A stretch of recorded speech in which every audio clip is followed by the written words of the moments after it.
दोस्तों, आज के इस तजसिए में खुश आमदीद। मई 2026 एक ऐसा महीना साबित हो रहा है जहां खबरें इतनी तेजी से बदल रही हैं कि उनका ट्रैक रखना वाकई थोड़ा मुश्किल हो जाता है। एक तरफ आलमी सतह पर सबसे बड़ी मिलिट्री पावर्स आमने सामने थीं और दूसरी तरफ हमारे अपने मुल्क में इकोनॉमी से लेकर आसमान से आग बरसाती गर्मी तक बहुत कुछ चल रहा है। तो बस बिना किसी ताखीर के सीधा इन तफसीलात में चलते हैं। आज का हमारा एजेंडा बिल्कुल क्लियर है। हम एक मैक्रो से माइक्रो सफर तय करेंगे। पहले अमेरिका और ईरान के इस आलमी जंगबंदी पर बात होगी, फिर कुछ अहम फौजी और सिफारती कामयाबियां, मुल्की मईशत और ऑयल प्राइसेस, अदालती इस्लाहात, सिंध में होने वाली सोशल डेवलपमेंट और आखिर में मौसमियाती तब्दीलियों और क्रिकेट का भी जायजा लेंगे। पहला हिस्सा, the US Iran cease fire. चलिए उन आलमी खबरों से शुरुआत करते हैं जिन्होंने सबकी सांसें रोक रखी थीं। तो जरा इस वक्फे पर गौर करें। पूरे 47 साल, जी हाँ 47 साल पहले अमेरिका और ईरान के दरमियान आखिरी बराह-रास्त बातचीत हुई थी। लेकिन अब ऑपरेशन एपिक फ्यूरी मुकम्मल होने के बाद पाकिस्तान ने एक बहुत बड़ा डिप्लोमेटिक ब्रेक थ्रू किया है। फील्ड मार्शल की क़यादत में इस्लामाबाद में अमेरिका और ईरान को आमने सामने लाकर आखिरकार एक बड़ी जंगबंदी तय पा गई है। ये सिफारतकारी की दुनिया में लिटरली एक गेम चेंजर मोमेंट है। अब जाहिर है इस सारी टेंशन में अमेरिका का अपना एक काफ़ी स्ट्रॉन्ग पॉइंट ऑफ व्यू रहा है। US secretary of state Marco Rubio ने बड़ा क्लियरली कह दिया है कि ईरान को फौरी तौर पर मुज़ाकरात की मेज़ पर आना ही पड़ेगा। उनका मेन कंसर्न अबनाए हॉर्मूज है, जो कि आलमी तिजारत के लिए एब्सोल्युटली क्रूशल है और उस पर किसी का कंट्रोल बर्दाश्त नहीं किया जा सकता।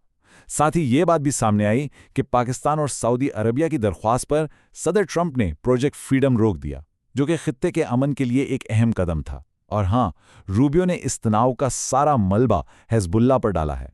खैर, दूसरी तरफ से ईरान ने भी बिल्कुल वैसे ही सख्त रिएक्शन दिया है। ईरानी सदर मसूद पेजेश्कियान ने वाज़े कर दिया है कि भाई हम सिर्फ खुदा के आगे झुकने वाले लोग हैं, इन धमकियों से डरने वाले नहीं। उन्होंने क्लियर किया कि उनका न्यूक्लियर प्रोग्राम आलमी कानून के मुताबिक चलता रहेगा। इंटरेस्टिंग बात यहाँ चाइना की एंट्री है। बीजिंग में ईरानी वजीर खारजा की मौजूदगी के दौरान चाइना ने अमेरिका और इजराइल की इस जंग को टोटली इल्लीगल करार देते हुए कंप्लीट सीज़फायर का मुतालबा किया है। दूसरा हिस्सा, मिलिट्री एंड जियोपॉलिटिकल माइलस्टोन्स। आलमी हलचल से निकलकर जरा अपने मुल्क की तरफ आते हैं। आज दरअसल मार्का हक की पहली सालगिरह है।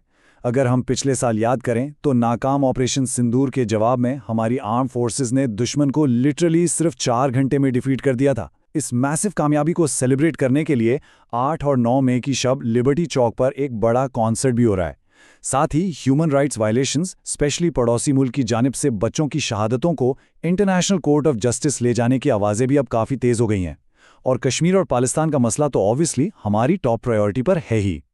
और इन्हीं फौजी कामयाबियों के बीच एक बहुत ही प्राउड मोमेंट आया। पाकिस्तानी आर्मी के कैडेट सरदार एहतिशाम अब्बास, जिनका ताल्लुक PMA 152 लॉन्ग कोर्स से है, उन्हें ऑस्ट्रेलिया के रॉयल मिलिट्री कॉलेज में overall best foreign military cadet का टाइटल मिला है। एक बहुत बड़ी आलमी तस्लीम। वहीं मुल्की सतह पर वज़ीर दाखिला मोहसिन नकवी ने असेंबली डैम का दौरा किया और लोकल लोगों की सहूलत, तफरीही मौक़े और पानी के लिए एक मुकम्मल प्लान तलब कर लिया है। तीसरा हिस्सा, economic indicators and oil prices. दिफा के बाद मईशत का हाल जानना भी तो ज़रूरी है। वज़ीर ख़जाना के लेटेस्ट डेटा को देखें तो कुछ बहुत पॉजिटिव साइंस नज़र आ रहे हैं।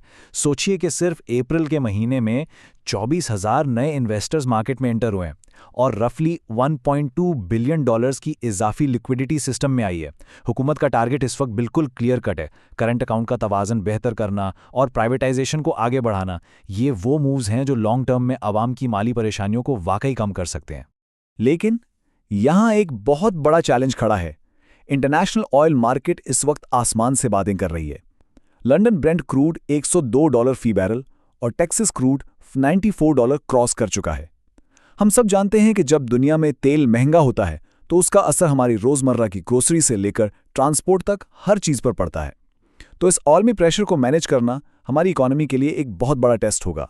चौथा हिस्सा, जुडिशियल रिफॉर्म्स एंड रूलिंग्स। अदालती निज़ाम में आने वाली नई तब्दीलियां। 27वीं ऐनी तरमीम पास होने के बाद अदालती स्ट्रक्चर मुकम्मल तौर पर बदल गया है। अब सुप्रीम कोर्ट और नई बनने वाली फेडरल कॉन्स्टिट्यूशनल कोर्ट पैरेलल यानी हम पल्ला अदालतें हैं, कोई किसी से ऊपर या नीचे नहीं। तफसील इसकी कुछ यूं है कि सुप्रीम कोर्ट सिविल नोयत की अपील्स देखेगी, जबकि आर्टिकल 199 के तहत आने वाली आइनी दरखास्तें अब वफाकी आइनी अदालत सुनेगी। अदालती इख्तियारात की वजाहत फ्यूचर के लिए एक अहम कदम मानी जा रही है।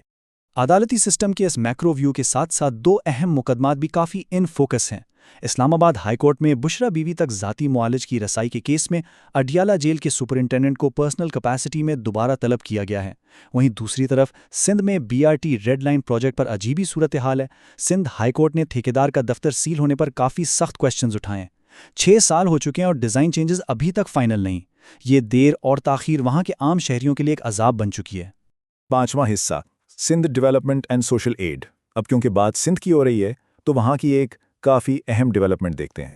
وزیر اعلیٰ کی صدارت میں سندھ سوشل پروٹیکشن بورڈ نے اپنا مینڈیٹ بڑھا دیا ہے، جو کہ ایک بڑی زبردست خبر ہے۔ انہوں نے رفلی 8,58,000 بچوں اور رورل خواتین کے لیے ڈائریکٹ کیش ایڈ کی منظوری دی ہے۔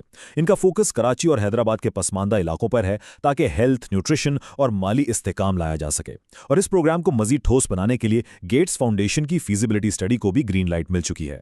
چاچا اور آخری حصہ، heat waves and test cricket, ہمارا موسم اور ہمارا کھیل۔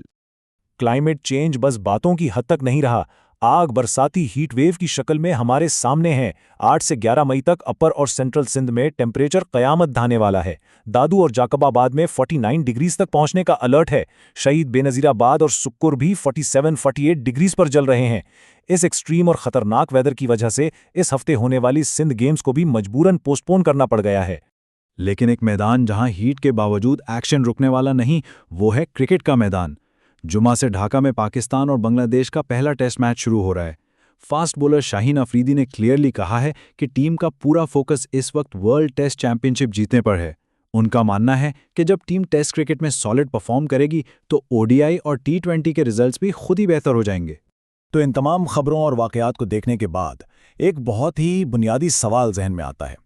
ایک طرف پورا خطہ ایک بڑی جنگ کے دہانے سے واپس لوٹ آیا ہے، امریکہ اور ایران آمنے سامنے سے ہٹ گئے ہیں، تو کیا عالمی سطح پر ملنے والا یہ تھوڑا سا سکون ہمیں واقعی اتنی طاقت فراہم کر سکے گا کہ ہم اپنی بکھرتی ہوئی معیشت اور موسم جیسے ایکسٹریم چیلنجز کا ٹھیک سے مقابلہ کر سکیں؟